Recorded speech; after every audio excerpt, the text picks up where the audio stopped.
Welcome to Waking Hope, nurturing healing and opportunity to find your purpose and better me empowered lives. We are now entering an hour of growth, light, and love. I'm Christine Vibrant, and together we will delve into what makes you, you, and learn that you can and should love yourself, and how better me empowered living can access these and more. You are more than the sum of your body, your mind, and your spirit. Find yourself as part of the divine. Find healing, rest, and positivity for yourself and the entire world. Waking Hope starts now. Good morning. Welcome to Waking Hope, your Better Me Empowered Living show with your host, Christine Vibrant. And I have a very special guest for you today. We are here in March, which is Endometriosis Awareness Month. I'm going to say that word again. Endometriosis. Endo what? Yes, this is a very, very common condition that people around the world struggle with, not only women. And we are going to break down the myths. We're going to take out the unknowns.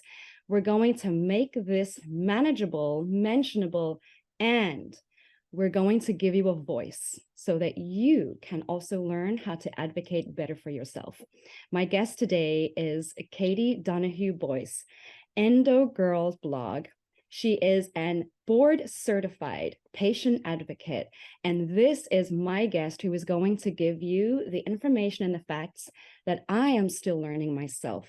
Please join me in welcoming Katie. Katie, thank you so much for being here with us today. Thank you. It is an absolute pleasure.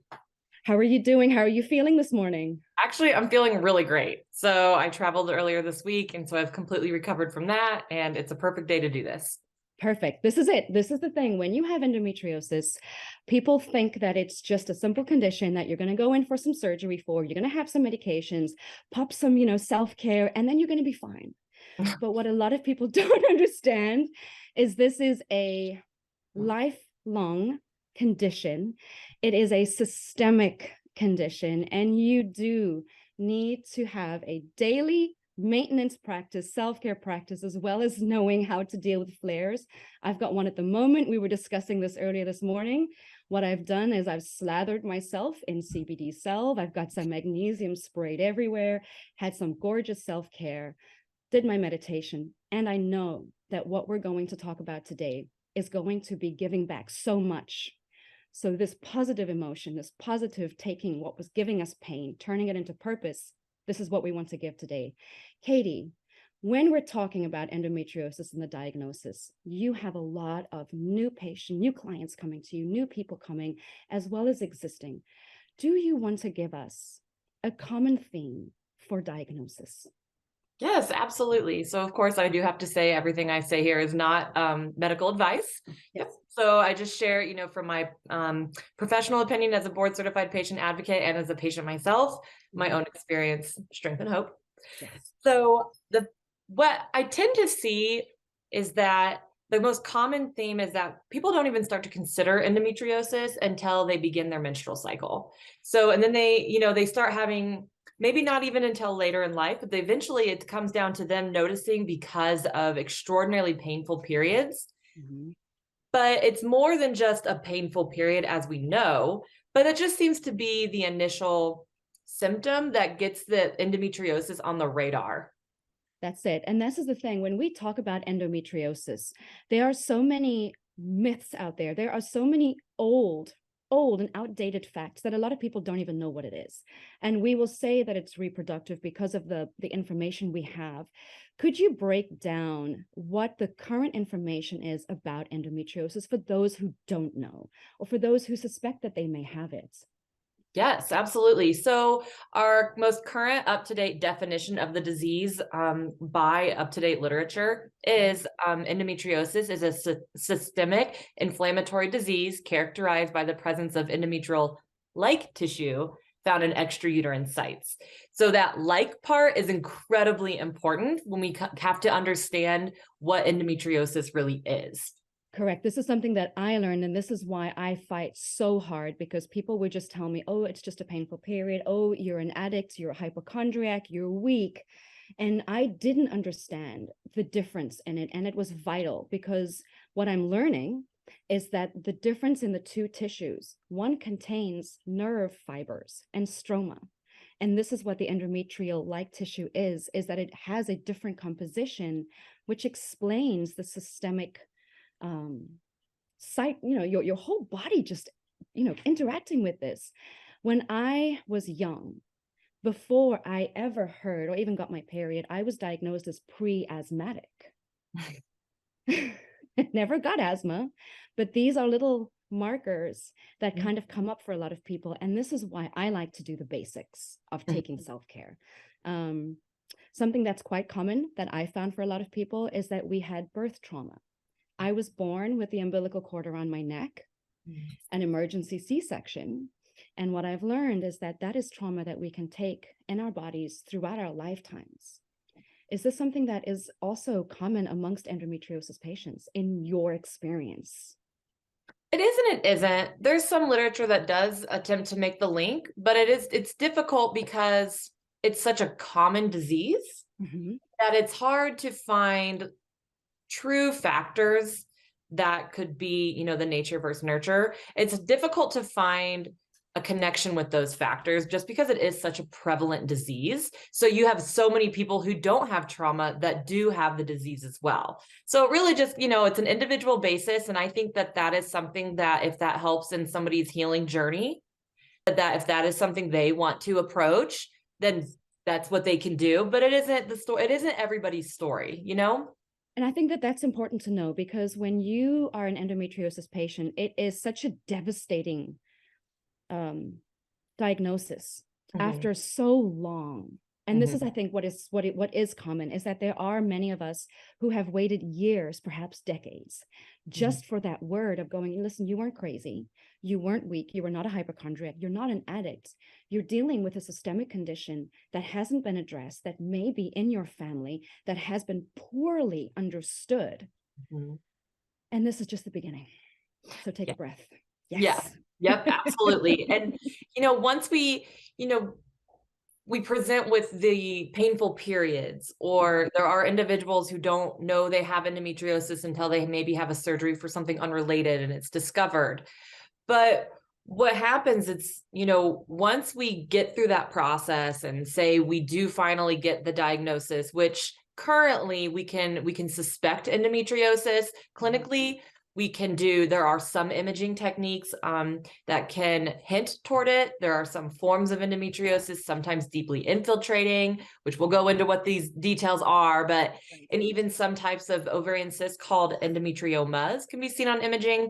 But the unfortunate reality is that a surgical diagnosis is necessary, where they take a biopsy and they determine under microscope if it's endometriosis.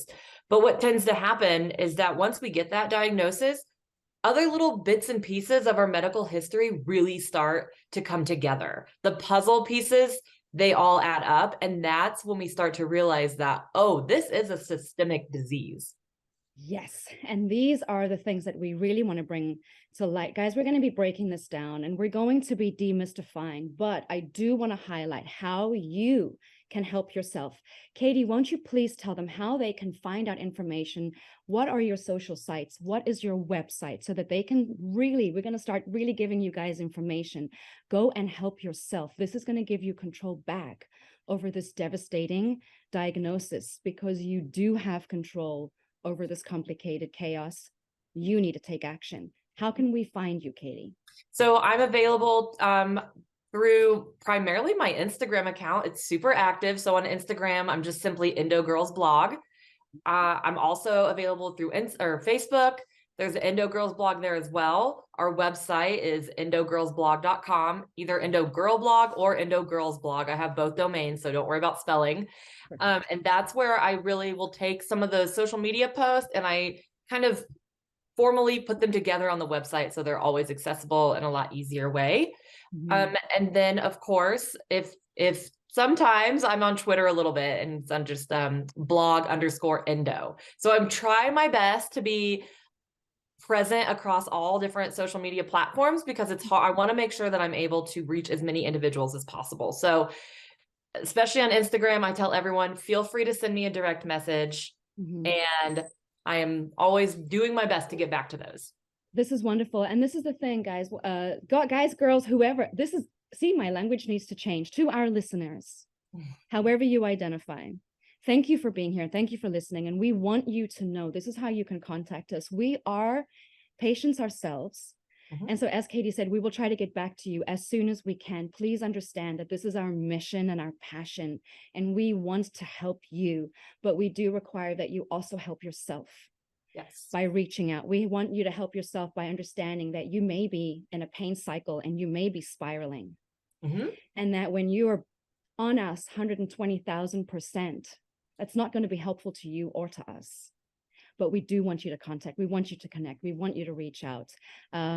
We do have a giveaway as well. Katie, do you have a newsletter that people can subscribe to for more information? I actually do not. That is something that I would like to put out in the works. I'm just kind of getting a feeler out for the community. So a response on that is always, feedback on that is always welcome. Perfect. So what we're going to do then for the giveaway is we're going to ask you to jump onto the Instagram, since that's the main account.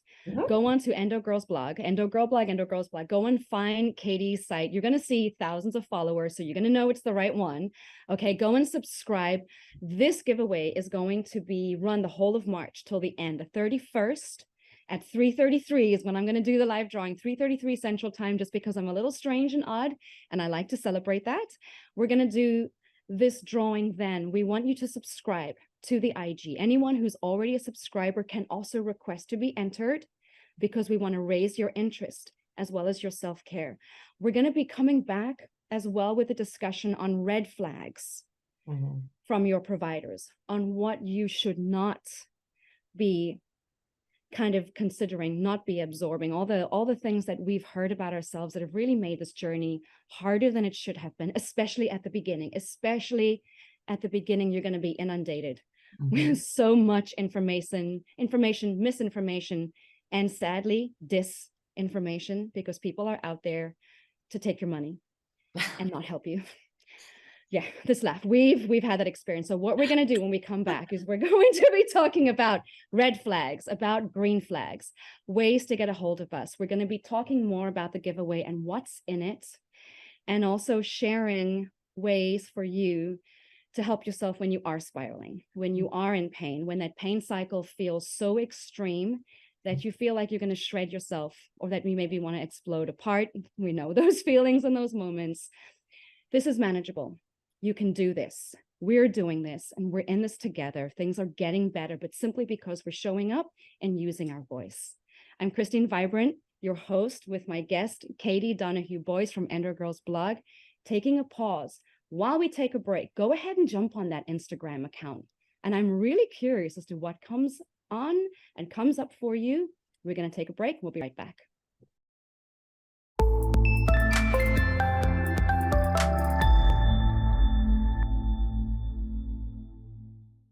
And welcome back to Waking Hope with your host, Christine Vibrant, and our very special guest today, Katie Donahue-Boyce, Endo Girls blog. We are demystifying this very common condition, and we're giving you tips as well as sites to go to help yourself from this diagnosis to doing better in your life. Please take note. Whatever is coming up in your life is manageable if you mention it, and you have ways to work through this. Katie, let's talk a little bit about that endometriosis diagnosis and what it takes to get this. This is something that a lot of people do not understand. They think it's simply going to the doctor, having a biopsy, maybe having a scan, and you've got the diagnosis. Let's really break down what's going on here. All right, absolutely. Okay, so say, you start to have those super painful periods, but maybe you're a teenager and the doctor says, well, let's just try some birth control pills, because generally just regular painful periods called dysmenorrhea and it's not that uncommon. So it kind of gets misdiagnosed as that frequently. But say, that's not helping, or you don't want to take hormone birth control. You don't want to take the birth control. That's fine, but the pain just isn't getting better.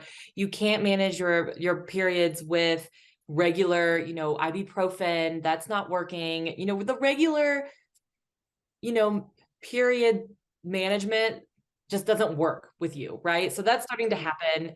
You may have other symptoms, but you're not connecting those to endometriosis. Yes, like painful bowel movements, painful urination, just a whole like feeling just really like something's wrong, but nobody can give you the right answers. That's a really common theme as well. So say you go to your regular OBGYN. At that point, they sometimes will say, well, we can try a specific medication, and if you respond, then we'll say you have endometriosis. Just so everybody knows, that is not in accordance with any clinical guidelines. That is not accurate information, but it is common like myth almost amongst the OBGYN community. So it's okay for you to say that's not a route I want to take. Sometimes they'll say, well, we'll do an ultrasound. They'll do an ultrasound. It comes back normal. They'll say, well, everything looks fine. I don't think you have endometriosis. That's also inaccurate. Endometriosis can very easily go missing on imaging. Another method, they might just say, well, the only way to diagnose it formally is surgery, but I don't feel comfortable with doing that. They might say something like it could impact your future fertility. They might say, it's just too dangerous. I know you're too young. And unfortunately, for myself, I actually told my doctor, well, I am concerned about my fertility, when I really wasn't, but I wanted them to do the surgery. And that's unfortunately the route I had to go. My point in this is, if those are the roadblocks that you're facing, it is more than okay to get a second opinion. It is more than okay to say, okay, well, thank you for your time. And in the United States, we don't need a referral to see an OBGYN. So you can look at reviews online. You can go into endometriosis communities and see who has helped other individuals. We do suggest now that, just going to any doctor and getting a laparoscopic surgery for a diagnosis isn't really advised, because what they'll do is they just might go in and say they think they saw endo and just kind of burn what they see. What we really need is a biopsy. In order to do that, it has to be meticulously cut out.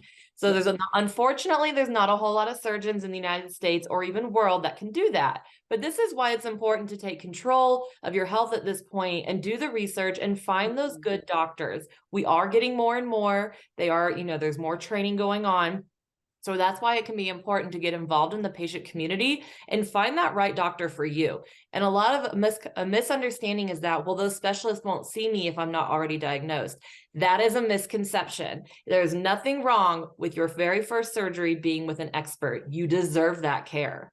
This is it, Katie. Thank you. This is what I wanted to break down so much, because from your experience, you had that connection with the OBGYN as a teenager, had these experiences. My experience is common to other people who have had this pain in their family that was never diagnosed. So I want to share a little bit of my side, because we are going to have so many different stories. And I want people with endometriosis to know that your experience does not need to look like someone else's for it to be valid, and for you to advocate for yourself and deserve the best care right away. I was 10 when I started my period. I was 9 when I started to grow my breasts. And my mother told me that when she first had her first French kiss and the boy stuck his tongue in her mouth, she thought she was pregnant. When she got her period, she thought she was dying. No one told her. But painful periods were normal. And so when I was in excruciating pain, it was just normal. I never got my OBGYN visit. And then my mom, because of her complicated and her comorbidities, she passed away on my 15th birthday from unnecessary surgery. And so this is also a very, very important story for you to understand, that when you're a teenager and you're having all of this painful experience, it can be very shameful, and you don't want to speak about it because you don't have that experience or that example, perhaps in your family or in your life. This is changing. Thank you. Thank you. Every single one of you who has been brave and spoken up about what you're experiencing, no matter what you've been told. Thank you for continuing to use your voice. We're getting the message across. I had my first gynecological visit in my 20s in Taiwan. In Taiwan, and I'm South African. I got my first, word of endometriosis from a doctor of osteopathic medicine, a DO, who suspected it, tried to pop me on Lupron, and thank goodness my insurance said no way. Yes, I roll, exactly. My first gynecologist said, trust me, I have 17 years of experience, and didn't tell me what he was going to do.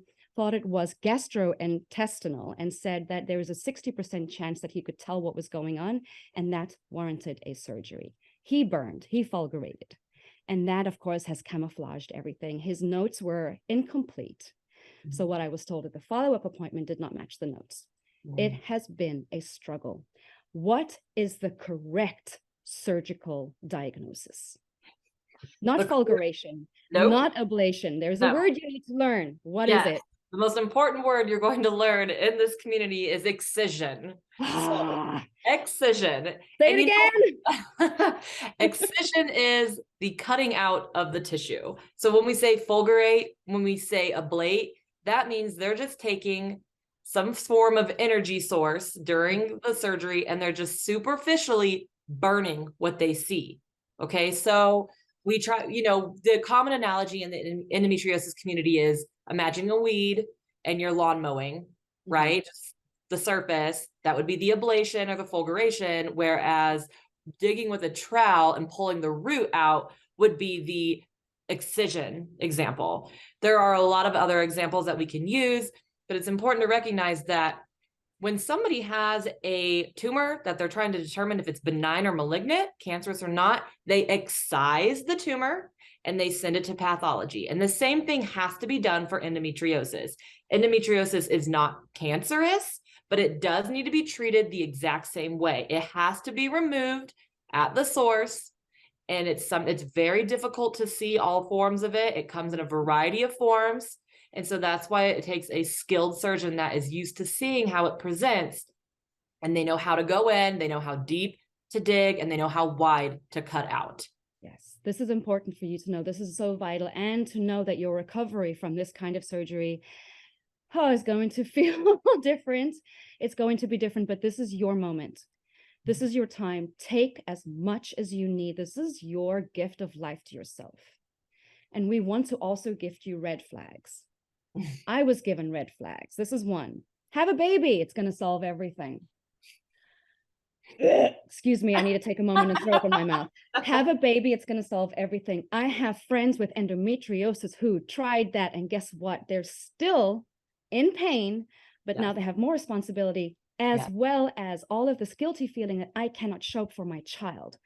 That doctor is not part of their life anymore, but has given them so much harm. What are green flags to look for? Green flags are, we know there's no cure for endometriosis, but we can potentially give you a new fuller life with an improved quality of life with this excision surgery. I can go in, I'm going to do my best. I'm going to find all of it. I'm going to cut it out for you. If necessary, I'm going to have a multidisciplinary team, because we know endometriosis is systemic, and it is, it might be on your bowels, so I'll have a colorectal surgeon involved. Sometimes it's even in the thoracic cavity. If we suspect that, we'll have a cardiothoracic surgeon. We're not going to need you to be on hormone suppression after, unless you wish to be. And so those are a lot of the green flags, right? They're saying, I understand that there's not a cure, but we do have a treatment here with excision surgery that can give you a significant increase in your quality of life. And that is our goal here. And we're going to go in, we're going to remove all of the disease that we see, and we're going to restore your anatomy, because we get a lot of adhesion. So our bowels are misconstrued. We have all sorts of issues, and they're going to recognize that this is a real thing. They're not going to say, oh, endometriosis can't affect your bowels. They're not going to say, oh, it's impossible for that symptom to be endometriosis. They're going to believe you, they're going to listen to you, and they're going to work with you on a surgical plan. That's it. Oh, man, I feel so much relief. My whole body is jiving with energy right now. This is what I needed to hear when I was first diagnosed. For those of you who are newly diagnosed or suspect you may have this, I want you, before we take a break, to go and hop on to the Instagram account, Endo Girls Blog. This is Katie's Instagram account. And from there, we have different information. so much of what you're needing to know is factually disseminated. Can we say overinated? I would just break down the words. And this is what I want you to kind of do during the break. Go and have a look, subscribe, because we have that giveaway as well. And we're needing you to subscribe to the IG account, to the Endo Girls blog, social media accounts. I want you to get the information. You can jump onto my newsletter as well, because we're going to do this giveaway at the end of March. Okay, the end of March, you've got time. While we take this break, go and jump on these information sites. Go and find out. I'm curious if anything's coming up that you were not aware of. I'd love to hear from you, and I'm sure Katie would love to hear from you as well.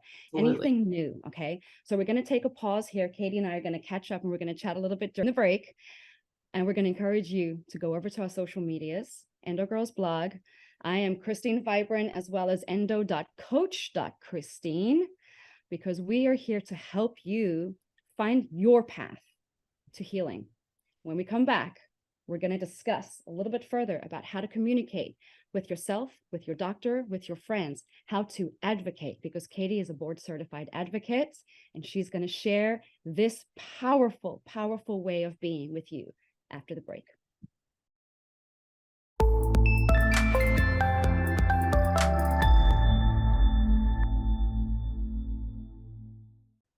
Welcome back to Waking Hope, your Better Me Empowered Living show with your host, Christine Vibrant, and our very special guest today, our board certified patient advocate, Katie Donahue-Boyce from Endo Girls blog. Thank you so much for being here with us, Katie.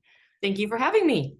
So we're breaking down endometriosis, this systemic condition that is so common. It affects 10%. Well, this is the stat, 10% of the female population. And that's a kind of a stat as well that I wanted to mention before, and we didn't. I have a bone to pick here. That 10% stat is commonly described as 190 million women affected. Now, we know that this condition doesn't only affect females, it affects men, trans men as well. There's a lot going on here. Here's why I have a bone to pick, Katie. And I did mention this in our email. Yes. They're finding that 10% incidence in fetuses. They're finding that 10% incidence post-menopause, which hysterectomy does not cure endometriosis. Just big red flag right there. Hysterectomy does not cure endometriosis. Can I say it again? Shout it out loud. Hysterectomy does not cure endometriosis. Love it. That makes me mad. Why are we at 190 million when 10% of the female global population is closer to 380 million? I've asked this question a lot, and I've gotten the information that the 10% of the 190 million is because they look at your reproductive age. Mm-hmm. And we know that this is not a reproductive condition. This is systemic. And most people with endometriosis start their periods remarkably earlier than 15, which is a hallmark symptom to look for. We are not medical providers. We are giving you our experience, and we're giving you our research. And Katie is going to clarify any myths and any information that I give that's not quite accurate. Okay, so Katie, we're going to talk about your voice, finding your voice, and this is your power move, advocation. What does this mean? Yes. So being your own advocate really means taking your health into your own hands. It can be really scary. It can be really daunting. And I know when we're faced with it, a lot of the times we just want to shut down. So what I like to do is provide a step-by-step or a list, tangible things to do to focus on, so we don't just go like, I don't know how I'm ever going to do this, you know? So it's really zoning in. So you leave a doctor's appointment, you're distraught, you're crying, been there, you know, cycle. Heartbroken, distraught. And then you go home, work with whoever you need to work with, process however you need to process. And then I step in with the tools that you need when you go to those doctor's appointments. So say you go and you've been dismissed by your doctor. What I say to do, your first thing that you can do is, I don't know if you know this, you are allowed to get a copy of your own medical records. So you can go in. A lot now is actually online in a patient portal. So see if you have a patient portal. It's really important to set that up. See what information you can gather from there. A lot of people are afraid to get their medical records because they think that the doctor is going to think something suspicious is going on. Mm-hmm. Unfortunately, if you're not transferring your medical records to another doctor, they may charge you a little bit of money. But what I tell people who are anxious about those, just say, I'm dealing with something with my insurance and I need the records to do an insurance appeal. Or say, I'm trying to work with my insurance and can I just get these records? That does not raise red flags with the office. It keeps everything neutral. And if anything, I've had offices say, oh, I'm so sorry you're going through that. Yeah, let me get those records for you. So Exactly. a lot of Perfect. it's kind of just taking that power over Mm-hmm. and saying, this is what I got to do. And this Another is the thing, thing. Yeah. go I'm ahead. just going to pause here real quick and I'm going to validate anyone who's struggling with this. You have been validated for years. Mhm. You have shown up for yourself 100%, gone to these doctors 100% with all of your authenticity and your pain, and you have been dismissed and invalidated. This is a habit you have gotten used to. Can we just take a breath here? Mhm. When you begin advocating for yourself, you are taking back your control and you're also healing all of that pain from before, and it's going to feel a lot. It's going to feel intense. Yeah. These are the basic steps that you need to take. Yep. Finding your voice, advocating for yourself is going to help you. What's the next step once we've got those records? That is when I say, okay, you've got that with you. You're empowered with that information. Let's see if you can get a second opinion. And so, if you have health insurance, sometimes it can be better to go through your health insurance portal. I always say, set up that online portal if you can. They'll have a list of covered doctors. Google search, that is a really valuable resource for finding reviews. Or again, there are local endometriosis groups, there's forums, look up doctors on there. Sometimes we do have to travel. That is an unfortunate reality. Sometimes the doctors are out of network. I work really hard to connect patients with the right doctor for their case, but it's important. That's when you can go ahead and get that second opinion and Perfect. go in with your notes. It's hard to collect our thoughts. So I like to have notes beforehand. Your symptoms, it's important to include the bowel symptoms, the urinary symptoms, all of the weird things that you haven't been able to connect. Write those down, and then a good doctor will listen to you. And most of the great physicians say the patient tells you what's wrong just by explaining their symptoms. You know your body and explain it to them. And, go in there prepared with those notes. And that's really important to stay focused because I will ramble. I will get in there and I get scared, Yes. overwhelmed. My heart is pounding. My blood pressure is artificially high. Yep. So it's good to have the notes, the papers in front of my face and saying, focus in on this. This is what I'm going to say. And another key for when you're being your own advocate is to ask the doctor, say, I do get nervous. Can I record this on my phone so I can reference it later and I don't forget what's being said here? This is beautiful because this is it. That's that form of self-sabotage that kind of gets in our way because we're overwhelmed. And again, it's just because we've been dismissed and invalidated for so long. And perhaps, like in my case, it's in the family. And so you have had generational experience of not showing up 100% for yourself because you were told that it doesn't matter. Yep. And even if you did, it was hurtful. Advocating as well, in my experience, is advocating to your loved ones about what's going on and helping them to use words. I have had to tell a lot of people, I would like you to ask me, not, oh, how are you feeling? I'm not feeling great. Right. How can I help you today? How can I support you today? It can be as simple as, if you're having a bad flare day, send me an emoji with some food on it and I will send you a DoorDash. What is it you need? Something as simple as this. This is also important, guys. When ladies, people, thank you. When we're advocating for ourselves, it starts with you. It starts with your voice and saying, it doesn't matter how much I've been dismissed and it doesn't matter what I've been called. I know, I trust myself. I have been the one showing up consistently. There are ways for me to do this. There are patient communities, which I kind of want to just talk about a little bit. Please be mindful that there are patient communities out there who are also lost.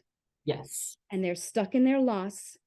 I have joined support sites where I have gotten suicidal and I've had to pull back because these are people who are not stepping into their healing, but they're staying in their trauma and they're staying in their pain and they're staying in their spiral. Yep. That pain cycle is vital for you to step out of.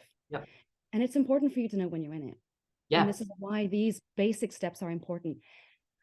Advocating for yourself, having those notes, because Yes. you're honest and you know you're going to spiral. I Yep. do the same thing. Yep. I think of 1,000 things I want to add, and this Yep. doctor is trying to hear me here and now. Yep. It also does matter to say, I want to know when I can have sex again. I want to know how this is going to affect my relationship. I want to know how to take this mental component, because that multidisciplinary team you mentioned before is so important. How do we advocate with our primary care, because they are the gatekeepers to all of the other referrals?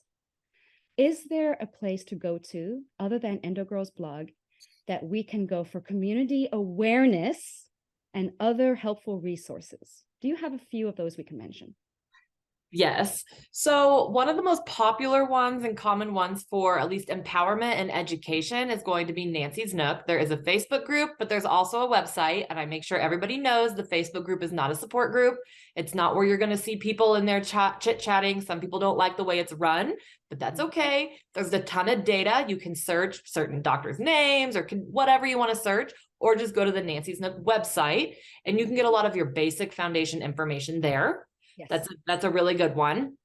And then for finding actual, patient connectedness, it's really hard to find, because as you pointed out, a lot of it's not always in the solution.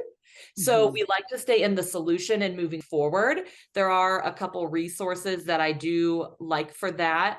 One of them is a group put together by Rosemary Phillip.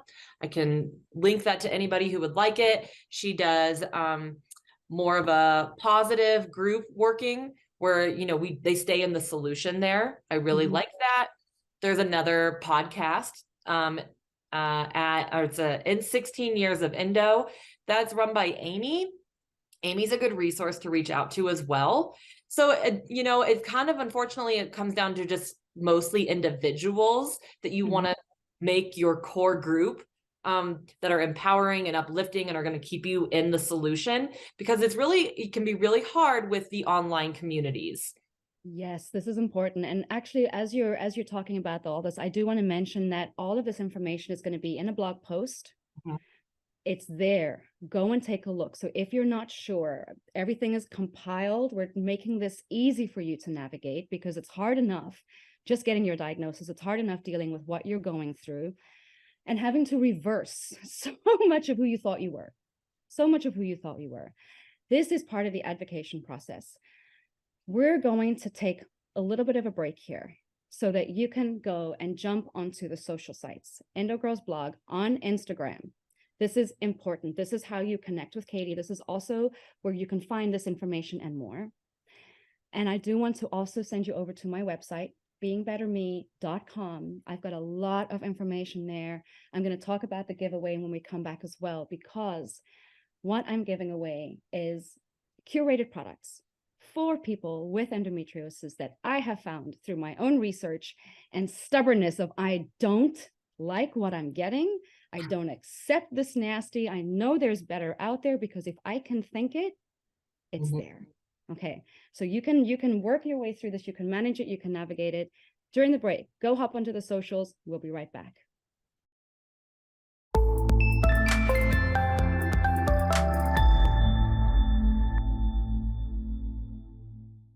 Welcome back to Waking Hope with your host, Christine Vibrant. Better Me Empowered, living raw, authentic, revealing your healing, exiting excuses with my guest, Katie Donahue-Boyce, EndoGirl's blog. Guys, we're demystifying endometriosis. We're breaking down what it is, making it manageable, making it mentionable, giving you the tools to advocate for yourself, giving you the tools to also deal with what's coming up, these flares, these pain cycles. A pain cycle, this is something, Katie, that we're all very familiar with. What has been your experience with pain cycles? Yeah, so fortunately for me, I'm one of the individuals that was eventually able to access quality surgical care. And that made a significant difference in my pain. Unfortunately, endometriosis can cause permanent damage, irreversible damage. So the goal at that point, that's why early intervention is so important.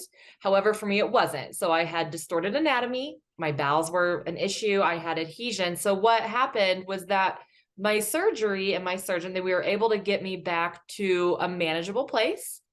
My life was no longer controlled by my endometriosis, but no, I wasn't, 100% back to this perfect human. My body had dealt with so much. So I had to learn my new body. There's a lot of learning. I did my pelvic floor physical therapy afterward, which taught me so much about myself. And it really came down to, okay, so these are some of the things I'm going to live with forever, potentially, but it doesn't matter because it's not controlling my life. I just learned how to adjust my life a little bit and manage those pain cycles. So occasionally, yes, I may have, some bowel symptoms. I may, have a little bit of maybe what I feel like is ovarian pain. Right. But I know how to manage that now. I know, okay, this is what's happening. So I'm not scared. I Yes. say, this is what's happening in my body. I understand. Mm-hmm. And I'm going to give myself some rest, a little bit of grace, maybe use that heating pad, maybe an Epsom salt bath, magnesium, whatever it takes. And I've learned to keep myself out of that heightened freak out mode of endometriosis is back and endometriosis is ruining my life. I Yes. don't go there anymore. I say, okay, well, this is my body and it's having a couple issues right now. I've already addressed it with the best surgeon I could, and this is how I'm going to move forward. And I know that my body, after some rest, will recover in a few days. This is vital. This is vital. I'm in a pain flare right now, and I almost stepped into that pain cycle last night. So I'm going to break down what's going on. I have had all the surgeries you're supposed to have, including the hysterectomy, because I had adenomyosis, and that was the definitive quote unquote cure. But excuse me, how is a cure removing an organ? However, that's a different discussion. Yeah. My pain cycle yesterday, I felt that stabbing pain, and it feels like this long of a stabbing white light needle, right? Yes. That hits you out of the blue, takes your breath away. I like to tell people, use your ING words. So pain is going to get you put in a category. Your ING words is going to get you help. Stabbing, zinging, flaring, tearing, brightness. It felt like a vicious, I don't know, solar flare right through my body. And immediately I thought, oh, the endometriosis is back. And I felt everything within me tense. And then I took a minute and I had a breath and I said, no, this is your inflammation. You are in inflammation because you dropped your self-care and you worked too hard and you compensated with pizza and you know better. And so I did the same thing. I took my rest. I flushed my body with as much of my healthy beet juice as possible because beet is so good for us. I'm taking care of my liver health and I've slathered myself. This is going to be part of your giveaway. I've got magnesium oil spray, and this is actually really, really fast acting. This is designed by a maker right here in Texas for her husband, who is an Olympian athlete. So this is just magnesium chloride spray. The reason I use sprays instead of pills is because I know that less than 50% of patients are compliant with their doctor's orders, including supplementation. But I know that when I'm putting it on my body, I'm going to feel good. So part of the giveaway, guys, is the spray, as well as Euphoria CBD. Now, Euphoria is a brand that helps me a lot with this. I learned about them from people who were posting on the Nook. Again, it's not a support site. This is an information sharing site. And then I went down the rabbit hole of endocannabinoid system and how the endocannabinoid system works with the central nervous system, blah, blah, blah. You're going to learn so much. What we have in the giveaway, guys, is Phasic Teas. And this is by Jade and Joe. It is purported to be fertility, and as a trigger warning, fertility is a major struggle. I never had my children, and that is something I'm navigating, and I'm very comfortable talking about that deep grief because I found a way to process it and make it beautiful. But what I did learn with Phasic Teas is that the ingredients that are in this create a healthy environment which helps people with endometriosis. This is organic, certified organic, as well as Oregon Tilth organic. This is going to be really good. This helps me. I use the moon phases since I no longer have a uterus. I use the moon phases for my Phasic Teas. I've got a journal in there. I've got some gorgeous vitamin C oil. This is Ayurvedic. Now, Amla has 8 to 10 times the amount of vitamin C. And we know that vitamin C is an essential nutrient when you have endometriosis because your vitamin C, your vitamin D, and your magnesium work together to really boost your body. But it is important to have all of this working together. You've got chronic stress, All of that stress over years and decades takes away from your body, which is why it hits us so hard. We have comorbid things like fibromyalgia, Hashimoto's, interstitial cystitis. There's going to be a list, which is why when that pain cycle flares, it's not necessarily endometriosis. You can win this basket worth over $300, as well as a consult and a program with me, because I'm your back to basics, okay? Katie is your fact person. Katie is the one who's going to be like, this is what you got to do. Here is a list. This is going to be your best action step. I'm the coach who's going to go, how's your hydration? Do you even know what your hydration equation is? Because 8 glasses of water is not going to cut it. Your glass, Katie, and my glass may be different.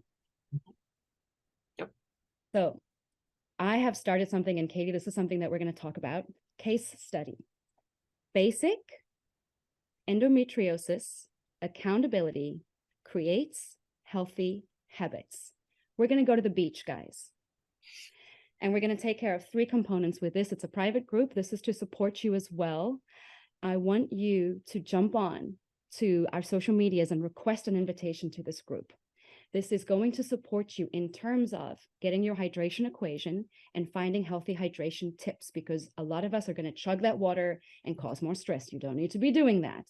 We're going to be stepping into mindfulness moments. I love tapping and I love somatic experiences when the pain flares do come, because it helps me to get that pain cycle under regulation, step into myself and go, I can trust what I'm getting. My body is here to help me. That pelvic floor therapy we talked about, game changer. How do you go into pelvic floor therapy when you can't even talk about your bowel movements? Right. So Beach is there to help you. This is also going to help us to reach out to our gatekeepers. And so these are the basic things that we are finding: increase energy, decrease discomfort. Are your patients mindful of this? Okay, so we invite you to connect with us. I'm beingbetterme.com. You can find me endo.coach.christine on IG. How do we find you, Katie? You can actually just Google Endo Girls blog and I'll pop up.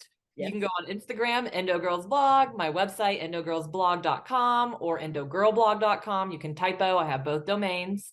You can find me on Facebook and you can even find me on Twitter. Just search Endo Girls blog and I'll probably show up. Excellent. I love this. So we have a very, very short time left. There's one thing that I want to leave everybody with, and that is trust your body. It is there to help you. Katie, what is one thing you would love to share, and maybe that you would have loved to have heard when you started this journey? Right, that there is help out there and it isn't a never-ending black hole. So there are people who can help. The online community now has been a game changer.